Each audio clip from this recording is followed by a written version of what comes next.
হৰি নামৰ ৰসে চমু চাপি আহিছে ৯৫ সংখ্যক বাৰ্ষিক অধিৱেশন। জামুগুৰিঘাটৰ ধলাই বিলত খৰতকীয়াকৈ আগবাঢ়িছে অধিৱেশনস্থলীৰ কাম। হৰি নামৰ ৰসে বৈকুণ্ঠ প্ৰকাশে প্ৰেম অমৃত জামুগুৰিঘাট ধলাই বিলৰ নাহৰবাৰীত অহা ৬, ৭ আৰু ৮ ফেব্ৰুৱাৰীত তিনিদিনীয়াকৈ অনুষ্ঠিত হ'ব শ্ৰীমন্ত শংকৰদেৱ সংঘৰ ৯৫ সংখ্যক অধিৱেশন। সেই উপলক্ষে এয়া নাহৰবাৰীৰ জ্যোতি বিষ্ণু সমন্বয় ক্ষেত্ৰত চলিছে অধিৱেশনৰ কাম।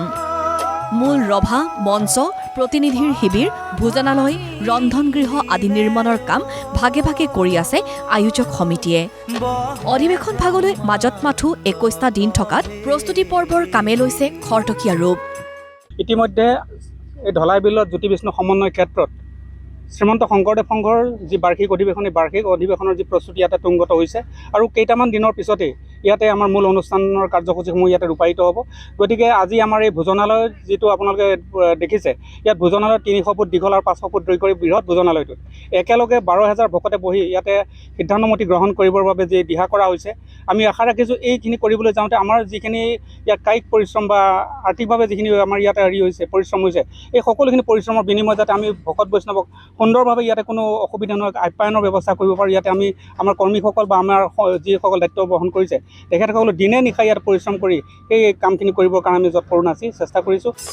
মঞ্চ, ৰভা আদি প্ৰাকৃতিক উপাদানেৰে সাজি থকাৰ দৰে মূল পতাকা উত্তোলন কৰিব লগা বেদীভাগো নিৰ্মাণ কৰি থকা হৈছে মাথো কাঠেৰে। নাৱৰ আৰ্হিত ১৩০ ফুট দীঘল, ৪০ ফুট বহল আৰু ২০ ফুট ওখ ৬ খলপীয়া বেদীখনতে মূল পতাকা উত্তোলন কৰিব সংঘৰ পদাধিকাৰ বাব জনায়। এতিয়ালৈকে আমাৰ নাওখন প্ৰায় হৈছে। আমাৰ ১৩০ ফুট দীঘল নাও আৰু ৪০ ফুট বহল, তাৰ মাজত আমাৰ ৩৬ ফুট বহল এটা বেদী আমি নিৰ্মাণ কৰিছোঁ আৰু ২০ ফুট। ইমানখিনিৰ ভিতৰত আমি নাওখন নিৰ্মাণ কৰি উলিয়াইছোঁ। প্ৰায় ১,০০০ কেবি কাঠ, ১০০ পিচ প্লাইবোৰ্ড এনেকৈ আমি নিৰ্মাণ কৰি উলিয়ালোঁ ইতিমধ্যে।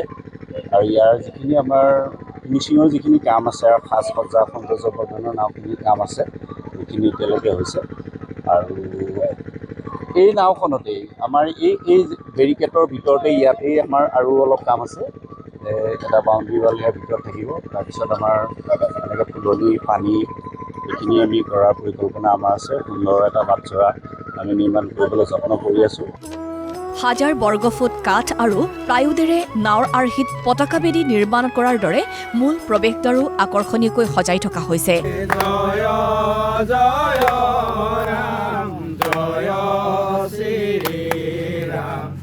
জামুগুৰিঘাটৰ পৰা তপন ডেকাৰ ৰিপৰ্ট, প্ৰতিদিন টাইম।